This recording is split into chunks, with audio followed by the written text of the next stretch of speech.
저희들이 사도들의 가르침을 받고 서로 교제하고 떡을 떼며 기도하기에 전혀 힘썼더라. 이 초대교회 생활을 말씀하시고 있습니다. 그러면서 오늘 보면 43절에 보면 사람마다 두려워하는데 이렇게 표현합니다. 왜 두려워했을까요? 이 두려움이라고 하는 것은 경외하다라고 하는 말인데 하나님을 경외했다라고 하는 것입니다. 왜 하나님을 경외했을까요? 하나님의 말씀 한마디로 천지를 창조하시니 하나님의 말씀 한마디로 우주를 다스리고 통치하시고 역사하십니다. 지금도 그 하나님은 살아계셔서 우주 만물을 통치하시고 다스리시는 분이에요. 그분 한마디 말씀으로 사람이 태어나게 됩니다. 그러니 그 하나님을 볼 때마다 경외심이 있었다. 그래서 이 사도들의 가르침을 받고 신앙생활하던 그들은 하나님을 경외했다 그 말입니다. 그들이 두려워했다라고 하는 것은 하나님을 경외했다 그런 뜻이에요. 하나님은 창조주 하나님이시기에 하나님은 우리의 모든 우주 만물을 주관하시고 섭리하시는 분이기에 그들은 하나님을 경외했다 이렇게 표현합니다. 여러분 그렇습니다. 우리가 하나님을 경외하지 않고는 살 수가 없어요. 우리가 코로나19로 인해서 사람들 마음속에 근심이 있습니다. 두려움이 있습니다. 불안해합니다. 근데 이미 성경은 우리에게 말씀하십니다. 왜 너희가 근심하느냐? 왜 너희가 낙심하느냐? 왜 너희가 불안해하느냐? 너희는 하나님을 바라라. 하나님을 바라면 근심이 사라지고 두려움이 사라지고 염려가 사라지고 걱정이 사라지는 줄 믿습니다. 아멘. 그래서 시편 42편 5절을 통해서 시편 42편 11절을 통해서 우리에게 말씀하시는 바는 하나님만 바라면 하나님만 의지하면 하나님을 경외하면 내 마음속에 있는 두려움이 다 물러가게 된다고 하는 것이에요. 그래서 우리는 하나님의 말씀에 순종하고 살아야 됩니다. 예레미야를 통해서 우리에게 말씀하십니다. 예레미야를 통해서 하나님께서 우리에게 말씀하시기를 이렇게 말씀하셨습니다. 너희는 내 목소리를 순종하고 나의 모든 명령을 따라 행하라 이렇게 말씀하십니다. 하나님 목소리에 순종하라고 하는 것이에요. 하나님의 사람은 하나님을 경외하는 사람은 하나님의 그 말씀에 순종합니다. 그 말씀을 듣습니다. 순종합니다. 이것이 바로 하나님의 백성이 행해야 할 일입니다. 그러면서 하나님께서 말씀하시기를 내 명령을 따라 행하라. 나의 모든 명령을 따라 행하라. 하나님의 모든 명령을 따라 행하게 되면 하나님께서 우리에게 말씀하시기를 그리하면 너희는 내 백성이 되겠고 나는 너희의 하나님이라 말씀하십니다. 그래서 우리가 하나님의 명령을 따를 때 하나님께서 말씀하시기를 너희는 내 백성이야. 그리고 나는 너희의 하나님이야. 이렇게 말씀해 주신다고 하는 것입니다. 하나님의 백성은 하나님의 말씀에 순종하고 하나님의 명령을 따를 때에 하나님의 백성이 되는 것이고 하나님은 나의 하나님이 되시는 줄 믿습니다. 그래서 우리는 하나님의 말씀을 따라 지켜야 돼요. 요한사도를 통해서 우리에게 말씀하십니다. 나의 계명을 가지고 지키는 자라야 나를 사랑하는 자니 하나님의 말씀을 지키는 자가 하나님을 사랑하는 자예요. 하나님을 사랑하는 자는 내 뜻대로 행하는 자, 그 말씀을 따라 지키는 자, 그들을 통해서 예수님께서 말씀하시기를 나도 그에게 나를 나타내리라 말씀하십니다. 예수님은 하나님을 사랑하는 자를 통해서 역사하시는 줄 믿습니다. 하나님을 경외하는 자를 통해서 하나님은 역사하시는 줄 믿습니다. 이것을 우리에게 말씀해 주시고 있는 것입니다. 그래서 하나님의 사람은 어떻게 살아야 됩니까? 하나님만 바라보고 살라라고 하는 것입니다. 너는 하나님을 바라라. 하나님을 바라게 되면은 하나님의 이름을 높이고 하나님을 찬양하게 되어 있습니다. 하나님 앞에 감사함으로 나가게 되어 있습니다. 우리가 오늘 시편 100편을 우리가 같이 보았는데 이 시편 100편에 보면 이렇게 말씀하십니다. 온 땅에 여호와께 즐거운 찬송을 부를지어다. 기쁨으로 여호와를 섬기며 노래하면서 그의 앞에 나갈지어다 말씀하십니다. 온 피조물은 하나님을 찬양해야 돼. 그러면서 기쁨으로 여호와를 섬겨라 이렇게 말씀하십니다. 우리가 하나님을 섬기는 것은 기쁨으로 섬기는 것이에요. 그러면서 더 나가서 말씀하십니다. 노래하면서 그의 앞에 나갈지어다. 찬송하면서 그의 앞에 나갈지어다. 여호와의 이름을 높이면서 그 앞에 나갈지어다. 하나님을 경외하며 하나님을 두려워하며 그 앞에 나갈지어다 말씀하십니다. 여호와가 우리 하나님이신 줄 너희는 알지어다. 그는 우리를 지으시니요 우리는 그의 것이니 그의 백성이요 그의 기르시는 양이로다. 우리는 하나님을 알아야 됩니다. 어떻게 알아야 됩니까? 말씀하십니다. 우리를 지으시니요. 우리를 지으시니가 누구라고요? 하나님이시라. 우리는 그것을 알아야 돼요. 우리는 피조물입니다. 우리를 만드신 분이 있어요. 우리를 지으신 분이 있어요. 그분이 창조주 하나님이시다 말씀하십니다. 그러면서 더 나가서 말씀하십니다. 우리는 그의 것이니 누구의 것이에요? 하나님의 것이에요. 그래서 우리 이름이 무엇입니까? 하나님의 사람이 하나님의 사람, 하나님의 백성이 되었습니다. 하나님의 것이 되었다고 하는 것이에요. 그러면서 더 나가서 뭐라고 말씀하십니까? 그의 백성이요 그의 기르시는 양이로다. 하나님의 백성은 하나님이 기르시는 양이란 말이죠. 우리는 우리의 목자가 하나님이세요. 우리 목자가 있기 때문에 그 목자가 나의 길을 인도하십니다. 그래서 우리는 하나님의 인도하심을 받고 살아야 돼요. 하나님의 백성은 하나님의 인도함을 받고 살아야 됩니다. 그래서 다윗이 고백하는 것이 여호와는 누구의 목자시니? 나의 목자시니 내가 부족함이 없으리로다. 하나님을 목자로 삼고 사는 사람에게는 그런 고백을 하고 살아야 됩니다. 날마다 여호와는 누구의 목자요? 나의 목자시라. 나의 목자. 여호와는 나의 목자시니 내게 부족함이 없도다. 그러니까 하나님께서 나를 푸른 조장 맑은 시냇 물가로 인도하신단 말이죠. 우리가 지금 근심과 걱정 속에 살아간다 할지라도 아버지 품에 나오기만 하면, 아버지 앞에 나오기만 하면 아버지께서 나의 길을 인도해 주시는 거예요. 그러면서 내 신앙 고백 속에는 여호와는 나의 목자라고 하는 그 신앙 고백이 확고하니 자리 잡아야 될 줄 믿습니다. 이것이 다윗의 신앙 고백이었습니다. 욥의 신앙 고백을 보세요. 나의 가는 길을 오직 그가 아시나니 그래요. 내가 가는 길을 나도 잘 모른단 말이죠. 근데 누가 아신다고요? 오직 그가 아시나니 나를 단련한 후에는 나를 천명같이 나오게 하리라 말씀하십니다. 여러분들이 고난당하고 있습니까? 여러분들이 어려움을 당하고 있습니까? 여러분들이 고난 속에 있습니까? 그렇다면 하나님께서 여러분을 연단시키는 과정이라고 보면 됩니다. 연단하신 후에는 나를 정금같이 쓰시기 위한 하나님의 계획이에요. 내가 가는 길을 나는 몰라요. 그러나 하나님은 다 아십니다. 내가 고난의 현장 속에 있다면 하나님이 나를 단련하시는 거예요. 연단하시는 것이에요. 그래서 하나님은 사람으로 온전히 쓰임받기를 원해서 하나님께서 나를 연단하시는 줄 믿습니다. 그래서 나의 가는 길을 오직 예수님만이 아는 거예요. 그분만이 아시는 거예요. 그래서 하나님의 인도함을 받고 살아가는 것이 성도의 삶입니다. 더 나아가서 어떻게 해야 되느냐? 하나님의 사람은 항상 기쁨으로 여호와 하나님을 성결하게 말씀하십니다. 너희 의인들아 여호와를 기뻐하며 즐거워할지어다. 의인이 누구입니까? 하나님이 택한 백성들의 의인이에요. 그들에게 성경 우리에게 말씀하십니다. 기뻐하며 즐거워할지어다. 마음이 정직한 너희들아 다 즐거이 외칠지어다. 우리는 마음이 정직해. 하나님을 모시고 살기 때문에 정직한 사람으로 살아가요. 그 사람들에게 말씀하십니다. 너희들은 다 즐거이 외칠지어다. 이것이 바로 우리의 본분입니다. 더 나아가서 말씀하십니다. 의인이여 너희는 여호와로 인하여 기뻐하며 그 거룩한 기념에 감사할지어다. 그래서 우리는 하나님의 백성으로 기뻐하며 감사함으로 하나님 앞에 살아야 될 줄 믿습니다. 우리 시편 100편 2절에 그 말씀을 하시잖아요. 기쁨으로 여호와를 섬기며 노래하면서 그 앞에 나갈지어다. 이것이 바로 우리의 본분이다 라고 하는 것입니다. 그래서 우리는 오직 하나님만 바라고 살아야 되는 줄 믿습니다. 자, 오늘 본문을 통해서 우리에게 말씀하시는 것은 무엇입니까? 사람마다 다 두려워했다라고 하는 것이 그분이 창조주 하나님이시고 그분이 우리의 구세주이기 때문에 우리는 그분을 경외하고 두려워함으로 하나님을 섬겨야 된다. 이렇게 말씀하십니다.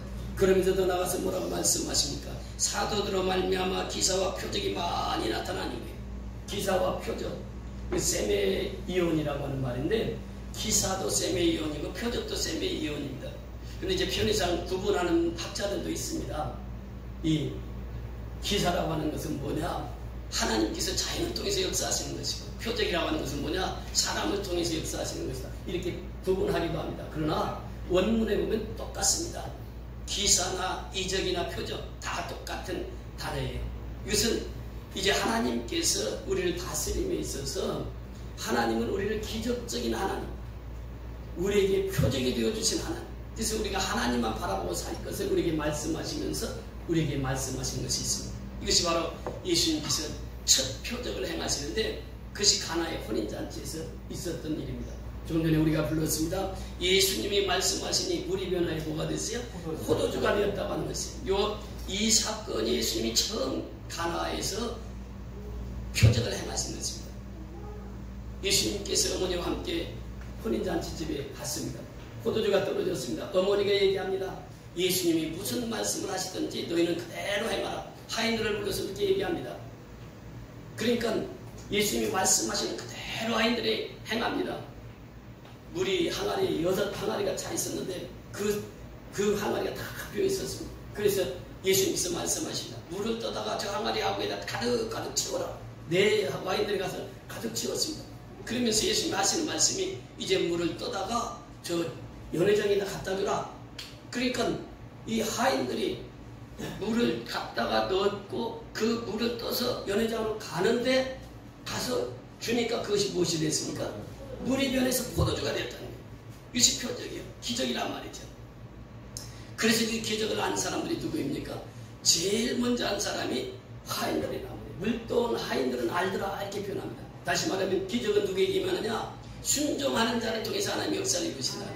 순종하는 사람들이 그 기적을 맛본다고 하는 거예요. 순종하는 사람들이 기적을 체험한다고 하는 것입니다.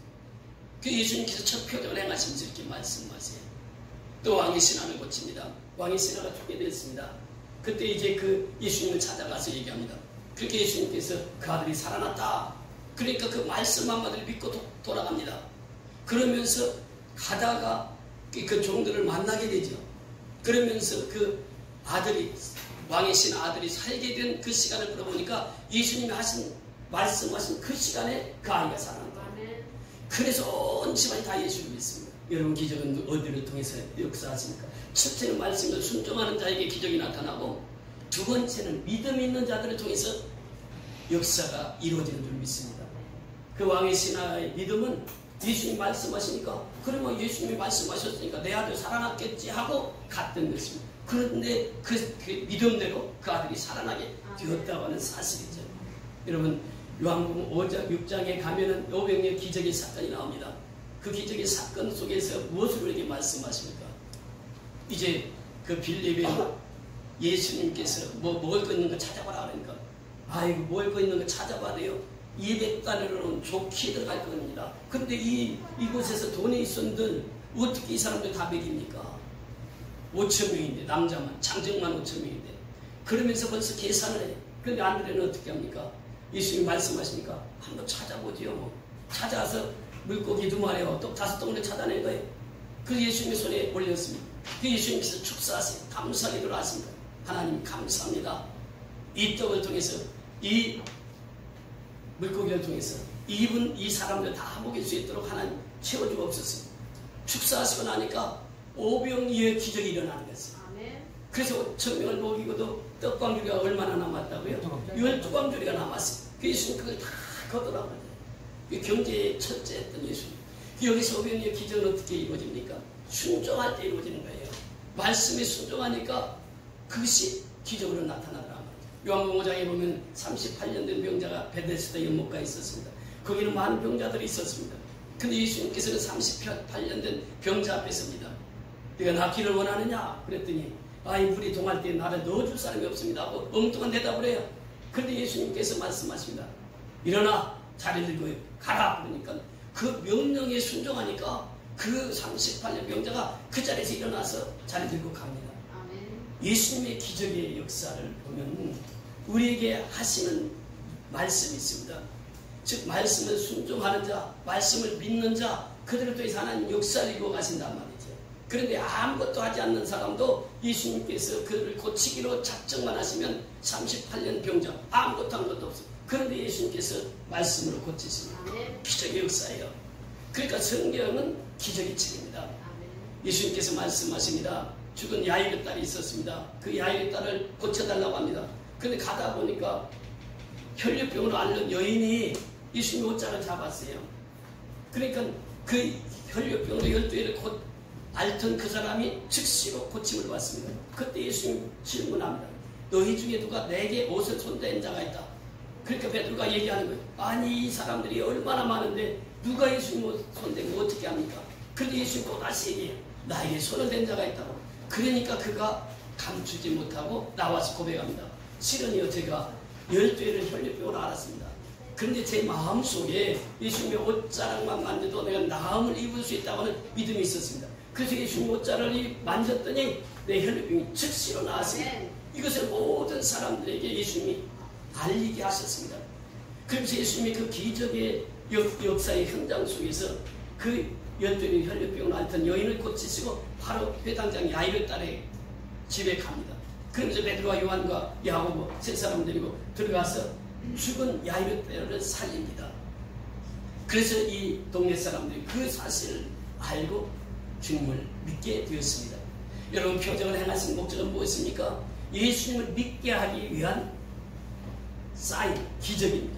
사인, 표적입니다. 그러니까 기적과 표적은 예수님을 믿게 하기 위한 도구로 사용되는 것이에요. 그래서 이 예수님께서 표적을 보여달라고 제자들이 얘기하니까 예수님이 내가 보여줄 표적은 누구의 표적밖에 없다고요? 저 요나의 표적밖에 없다고요. 요나. 그러면서 그 말씀을 하시는데, 그리고 나서 계속해서 예수님께서는 죽은 야이를 따라 살리고, 또 이제 과부가 자기 아들이 죽어서, 청년이 죽어서 장사를 합니다. 행위를 메고 나가는 거예요. 그런데 행위를 멈추고 예수님께서 청년아 일어나라. 그러니까 죽은 십자가 벌떡 일어납니다. 예수님의 능력이요, 예수님의 권세란 말이죠. 또 요한복음 11장에 보면 죽은 지가 나흘이나 됐습니다. 냄새납니다. 썩었습니다. 그래서 그 무덤에 있습니다. 그 무덤에 돌을 옮겨 놓으라고 하더니 그 죽은 나사로를 명합니다. 나사로야 나오라. 그러니까 나사로가 수족을 동이채로 나옵니다. 벌쩍벌쩍하고 나오는. 그때 예수님께서 또 말씀하십니다. 풀어놓아 다니게 하라. 이것이 예수님은 죽은 자도 살리시는 능력이 그분에게만 있다고 하는 것이에요. 그래서 큰 권능이, 기적과 표적은 예수님에게만 있습니다. 그런데 그 예수님께서 말씀하세요. 내가 이 기적과 표적을 행했는데 너희는 내가 한 일도 할 것이요 나보다도 더 큰 일도 너희가 행하리라 말씀하십니다.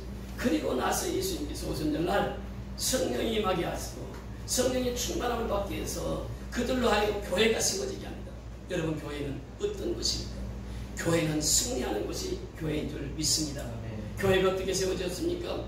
지금 이 다니엘서 보면 다니엘서 2장 31절로 35절의 말씀에 느부갓네살이 꿈을 꿉니다. 머리는 금신상이요, 배와 넓적다리는 은신상이요, 그리고 다리는 종아리에는 철이요, 또 발은 철과 진흙으로 섞여 있는 꿈을 꾸는데 그 꿈을 다니엘이 해석을 합니다.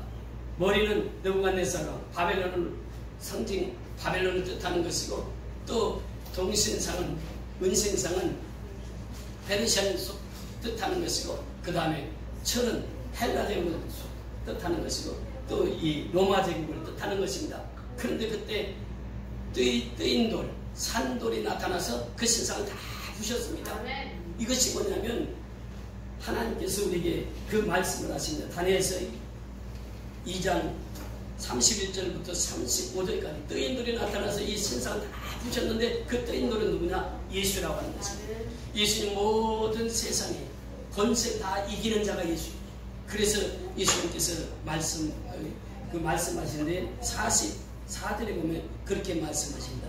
이 여러 왕들의 시대에 하늘의 하나님이 한 나라를 세우시리니 이것은 영원히 멸망하지도 아니할 것이요. 이 한 나라가 무엇입니까? 교회입니다. 교회를 세우려니 이것은 영원히 멸망하지 아니할 것이요. 그 국권이 다른 백성에게 돌아가지도 아니할 것이요. 도리어 이 모든 나라를 쳐서 멸망시키고 세상 나라를 쳐서 멸망시키고 영원히 설 것이다. 이것이 뭐냐? 교회다라고 하는 것입니다. 이것이 구약에서 보여주는 교회의 모습이에요. 그럼 신약에서 예수님께서 말씀하십니다. 제자들에게 세상 사람들이 나를 누구라 하느냐? 그러니까 어떤 사람은 세례 요한이라고 그러는데요, 엘리야라고도 하는데요, 어떤 사람은 에레미야나 선지자 중에 한 사람이라고 얘기합니다. 그러니까 예수님께서 제자들을 향해서 묻습니다. 그러면 너희는 나를 누구라 하느냐? 베드로가 고백합니다. 시작. 주는 그리스도시요 살아계신 하나님의 아들이시리다. 정확한 신앙 고백이었습니다. 주는 그리스도시요 살아계신 하나님의 아들이라. 주는 메시아시요, 주는 그리스도시요 살아계신 하나님의 아들이십니다. 그때 이 고백 위에, 이 반석 위에 내 교회를 세우리니 무엇이 이기지 못하리라? 음부의 권세가 이기지 못하리라. 세상의 권력이, 세상의 권세가 교회를 무너뜨릴 수 없다고 하는 것이에요. 교회는 영원히 서갑니다. 세상 권력이 아무리 교회를 핍박해도 교회는 영원한 것입니다. 초대교회를 보세요. 얼마나 초대교회의 핍박이 심했습니까? 그런데 초대교회가 사라졌습니까? 아니, 중세교회로 이어집니다. 중세교회 얼마나 핍박이 심했습니까? 중세교회가 사라졌습니까? 아니, 지금 현대교회로 이어졌습니다. 현대교회가 없어집니까? 아닙니다. 영원히 하나님 나라는 승리입니다. 그 교회는 영원히 승리한다고 하겠습니다. 이것을 요한계시록을 통해서 우리가 구체적으로 성경은 우리에게 말씀해 주십니다. 요한계시록 한번 보십니다. 요한계시록 2장 3장을 우리가 같이 보시겠는데요, 요한계시록 한번 찾아서 몇 구절 찾아서 보십니다. 요한계시록 2장 7절입니다. 요한계시록 2장 7절.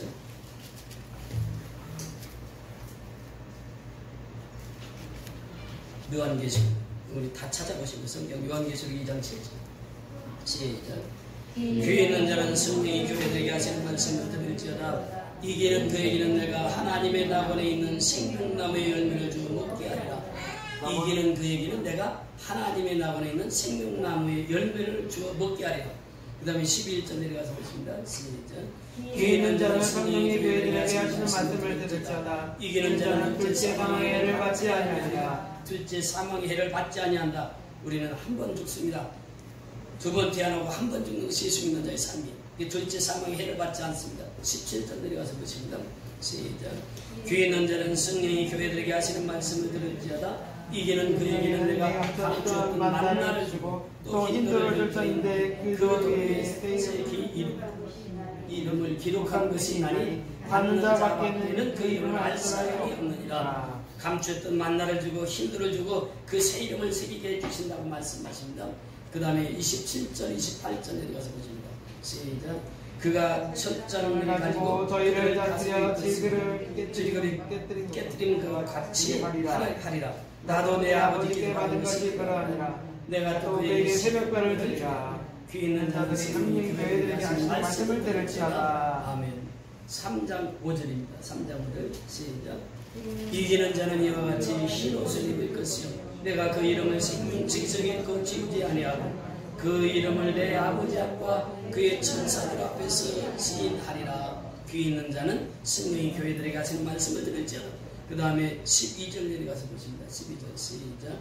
이기는 자는 내 하나님 성전의 기둥이 되게 하리니 그가 결코 다시 나가지 아니하리라. 내가 하나님의 이름과 하나님의 성 곧 하늘에서 내 아버지께로부터 내려온 새 예루살렘의 이름과 나의 새 이름이 그 위에 기록하리라. 귀 있는 자는 성령이 교회들에게 하시는 말씀을 들을지어다. 마지막 21절입니다. 시작. 귀 있는 자는 성령이 교회들에게 하시는 말씀을 들을지어다. 21절 시작. 이기는 그에게는 내가 내 보좌에 함께 주시기를 내가 이고 아버지 보좌에 함께 앉은 것과 같이 하리라. 아멘.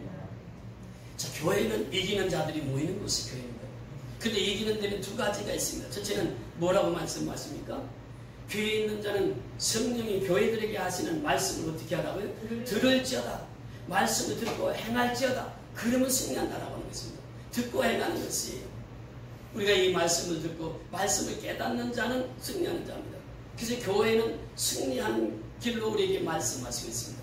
그 교회를 통해서 승리를 우리에게 맛보게 하셨어요. 어둠의 권세를 이기게 하셨습니다. 사단을 무너뜨리는 권세를 교회에게 주었다고 하는 것이에요. 그래서 이 교회는 어떤 곳인가? 이 하나님의 능력이 항상 머무는 곳이에요. 그 능력을 교회에서 받아서 그 능력을 세상에 가서 행하는 것이 교회입니다. 그래서 오직 성령이 너희에게 임하시면 너희가 무엇을 받고? 권능을 받는 것이에요. 그래서 성령의 충만함을 받고 능력을 받는 것입니다. 두나미스라고 하는 힘입니다. 권능입니다. 능력입니다. 권세입니다. 세력입니다. 이 두나미스를 받아야 돼요. 두나미스를 받아야 우리는 예루살렘부터 시작해서 땅끝까지 복음을 증가하는 것입니다. 여러분, 이기는 교회가 되려면 어떻게 해야 됩니까? 이기는 교회가 되려면 목사의 말을 듣고 성도들이 움직일 때 그 교회는 승리할 수 있다고 하는 것입니다. 우리는 출애굽기 17장 8절 이하 16절에 보면 모세가 기도하러 산으로 올라갑니다. 그래서 모세가 손을 들고 기도하면 이스라엘이 이겨요. 근데 손이 들이오면 누가 이깁니까? 아멜렉이 이기더란 말이죠. 그래서 모세의 손을 아론과 홀이 붙들어 줍니다. 그러면서 모세가 계속해서 손을 들고 기도해요. 그래서 그 전쟁을 승리할 수 있었습니다. 여호수아는 자기가 맡은 사명을 충실했습니다. 가서 이 아멜렉을 쳐서 물리치는 일에 앞장선 선봉장이 여호수아입니다. 그리고 이스라엘 백성들은 또 그 말씀에 순종합니다. 모세가 명한 그 말씀을 여호수아가 순종하고 이스라엘 백성들이 순종했습니다. 그래서 협력해서 아멜렉을 승리하게 하셨습니다. 그래서 하나님께서 그 아멜렉에 주어진 이름이 있습니다. 그것이 무엇입니까? 여호와 니시라고 합니다. 그러니까 승리는 누가 할 수 있느냐? 이제 교회가 승리하려면 회종이 말씀을 같이 듣고 협력해서 그 사명을 감당할 때 그는 승리하는 교회로 서게 되는 줄 믿습니다. 이것이 바로 하나님께서 우리를 향하신 뜻이에요. 그래서 이 교회는 승리하는 비결이 다른 것이 있는 것이 아니라 우리는 하나로 되어서 오직 하나님을 한 분으로 모시고 그분이 명하시는 대로 우리가 순종만 하면 우리는 승리하는 길을 걷게 되는 줄 믿습니다. 성경 우리에게 그렇게 말씀하시는 것입니다. 이 교회는 승리하는 것이다. 승리하는 비결은 이제 우리가 하나님의 말씀을 받고 그대로 행할 때 우리는 승리할 수 있다라고 하는 것입니다. 그래서 우리 교회를 통해서 하나님께서는 지금도 말씀하십니다. 교회를 통해서 하나님께서는 역사를 이루십니다. 초대교회를 통해서 역사를 이루셨습니다. 사도행전 2장을 통해서 교회를 세우시고 3장에 가면 안전병가 일어나는 사건이 나오고 4장에 가면 저희들이 빌기를 다음에 저희들이 모인 곳이 진동하더니 성령이 충만하여 저희들은 다 한데히 하나님의 말씀을 전했다고 이렇게 소개를 하고 있습니다. 바로 이것이 교회의 사명입니다. 교회는 기도할 때에 그 모인 곳이 진동하더니 성령이 충만히 임하고 그 성령이 충만한 자들이 세상 땅끝까지 가서 복음을 전하는 것입니다. 담대히 전하는 5장에 가면 하나님과 사피라 사건이 등장합니다. 성령이 충만한 사도들의 발 앞에 그들이 땅을 판 것을 내놨을 때 그들이 감추었을 때 그들이 생명이 끝이 났습니다. 6장 7장에 보면 사울 그 스데반의 집사가 나옵니다. 7 집사가 나오고 스데반의 집사가 나와요. 그 기적의 행령은 계속해서 지속됩니다. 스데반이 돌에 맞아 죽으면서도 이제 하나님 끝까지 하나님만 바라보고 나갑니다. 그 스데반의 집사의 순교의 사건을 7장에서 기록하고 8장에서 보면 그 사람 이 예루살렘 교회 성도들이 이제 핍박이 못 이겨서 다 흩어집니다. 흩어져서 복음을 전해 9장에 가면 바울이 되는 사건이 나옵니다. 12장에 가면 또 베드로가 기도해서 기적적으로 살아난 역사가 기록되어 있습니다. 이것이 바로 초대교회를 통해서 역사를 이루고 있는 것입니다. 기적은 지금도 여전히 초대교회처럼 일어나는 줄 믿습니다. 우리가 말씀을 듣고 깨달을 때에 그 기적의 역사가 일어난다고 하는 것입니다. 그러면 우리가 이 시간 우리가 어떻게 살아가야 되느냐라고 하는 것입니다. 여러분 씨 뿌린 비유를 통해서 우리에게 말씀하신 것입니다. 이 설교 시간에는 정말 우리 자신을 돌아보는 시간이에요. 설교 시간에는 내가 경력자임을 깨닫게 되는 것입니다. 이런 씨 뿌리는 비유가 나옵니다. 씨를 뿌립니다. 농부가 씨를 뿌립니다. 씨가 길가에도 떨어지고 가시밭에도 떨어지고 돌짝밭에도 떨어집니다. 옥토밭에도 떨어져요. 근데 옥토밭에 떨어진 씨만 30배, 60배, 100배의 결실을 맺습니다. 근데 옥토밭에 떨어진 씨는 어떤 씨냐? 말씀을 듣고 깨달은 자는 이렇게 표현합니다. 여러분 오늘날 역시 마찬가지입니다. 하나님 우리에게 복을 주시기를 원하세요. 말씀을 듣고 지키는 자에게는 복을 주십니다. 계시록 1장 3절의 말씀이 무엇입니까? 하나님의 말씀을 읽는 자와 하나님의 말씀을 듣는 자와 하나님의 말씀을 지키는 자가 복되도다 그래요. 그러니까 그 말씀을 듣고 깨닫는 사람이 복된 것이에요. 깨닫는 사람에게 30배, 60배, 100배의 결실을 주신다고 하는 것입니다. 경작자라고 하는 것은 무엇입니까? 우리는 다 경작자입니다. 그러니까 우리 씨뿌림의 비유를 통해서 우리 자신 한번 내면을 들여다보자고 하는 것이에요. 우리 내면 속에는 돌짝밭 같은 마음이 있습니다. 가시밭 같은 마음이 있습니다. 길가와 같은 마음이 있습니다. 이 시간 말씀을 통해서 길가밭은 깊은 쟁기로 그 길가밭을 뒤엎어야 돼요. 말씀으로 뒤엎지 못하면 내 심령의 옥토밭을 만들 수 없는 것이에요. 가시밭에는 어떻습니까? 성령의 불로 가시를 다 태워야 돼요. 그래서 내 심령의 밭을 옥토밭으로 만들어야 된다고 하는 것입니다. 돌짝밭은 어떻습니까? 말씀을 통해서 그 돌짝밭을 다 끌어내야 된단 말이에요. 그 내 마음속에 돌짝밭, 내 마음속에 가시덤불, 내 마음속에 길가 같은 것을 말씀의 쟁기로 깊이 갈아서 다 엎어놓고 그래서 이 옥토밭을 만들 때에 말씀을 듣고 깨닫게 되면 30배, 60배, 100배 결실을 맺게 되는 줄 믿습니다. 그래서 우리는 이 교회의 현장은 이기는 곳이 세상을 이기는 것이 교회입니다. 사단을 이기는 것이 교회입니다. 그래서 이 성경은 우리에게 말씀하시기를 교회는 모임 공동체가 교회임과 동시에 하나님께서 예수님의 핏값을 우리를 샀기 때문에 우리 한 사람 한 사람이 교회라고 하는 것이에요. 여러분 한 나라의 국회의원이 되면 한 국회의원이 입법기관이 되는 것입니다. 마찬가지예요. 우리가 하나님의 백성이 되면 나 한 사람이 교회라는 것이에요. 내가 성전이라는 것이에요. 그러니까 성전은 어떻게 됩니까? 항상 정결하고 깨끗해야 돼요. 하나님이 쓰시는 그릇은 깨끗하고 정결한 그릇을 쓰시기 때문에 그렇습니다. 그래서 이 설교 시간에는 내가 경작자임을 깨닫는 시간이에요. 그래, 나는 경작자지. 내가 내 마음을 갈아엎어야지. 말씀을 듣고 깨달아야지. 깨달은 말씀을 내가 실체에 옮겨야지. 실체에 옮길 때 그 역사가 나타나는 줄 믿습니다. 여러분 기적은 다른 곳에 있는 것이 아니다. 여러분들이 이곳에서 예배드리고 있는데 이 성경 연합교회를 통해서 하나님의 기적의 역사를 계속 써 내려가고 있습니다. 여러분 우리는 사도행전 29장을 써 내려가고 있습니다. 교회는 사도행전 29장을 써내려가는 것입니다. 그것이 바로 우리의 삶의 현장입니다. 우리가 30명의 성도들이 미얀마의 300명을 그들을 섬길 수 있다고 하는 것은 이게 기적의 현장이 아니면 무엇이 있습니까? 우리가 선교연합회에 나오면서도 그 기적의 하나님을 못 만났다고 하면 여러분들 깊이 생각해 봐야 됩니다. 우리 교회를 통해서 하나님 역사하시는 것을 경험하지 못하고 체험하지 못한다고 하는 것은 하나님의 살아계심을 믿지 못한다고 하는 것이요, 정말 선교연합회를 통해서 하나님의 행하시는 그 일들을 보시라고 하는 거죠. 어제도 우리가 쌀 보내고 또 장학금 보냈습니다. 사실 그 기적의 역사, 기적의 하나님은 우리 선교연합회 통해서 계속적인 기적의 역사를 이루어갔습니다. 여러분과 저는 지금도 사도행전 29장을 써내려가고 있는 것입니다. 지난 주일날에 그 교회에서 목사님이 이제 50몇만 원가를 또 쌀 헌금으로 보내오셨고, 또 중부지방에 갔는데 중부지방에서 20만 원 또 헌금하시고, 또 한 목사님에게 그 이제 조문비로 10만 원을 교회에서 타서 가지고 왔는데, 그거 미얀마 성경으로 써달라고 또 10만 원. 주일날만 80만 원이 교회 성경으로 들어왔습니다. 그래서 우리가 이 선교하는 이 모습들 자체가 하나님께서 선교연합회를 통해서 매일처럼 기적의 역사를 써내려가고 있는 거예요. 그래서 우리가 이 지금 초대교회의 삶이 하나님을 경외하고 하나님을 두려워하고, 그리고 기적과 표적이 나타나는 그 교회가 바로 초대교회였는데, 오늘 우리 선교연합교회가 그 초대교회를 본받아서 그대로 행하고 있다고 하는 것이죠. 그래서 우리의 신앙은 주님만 바라보고, 오직 주님만 바라보고 나갈 때 그 기적의 현장 속에 내가 있다고 하는 사실을 깨닫고 날마다 그 믿음 가지고 승리하는 저와 여러분이 될 수 있기를 주의 이름으로 축원을 드립니다. 아멘. 우리 다 같이 일어나셔서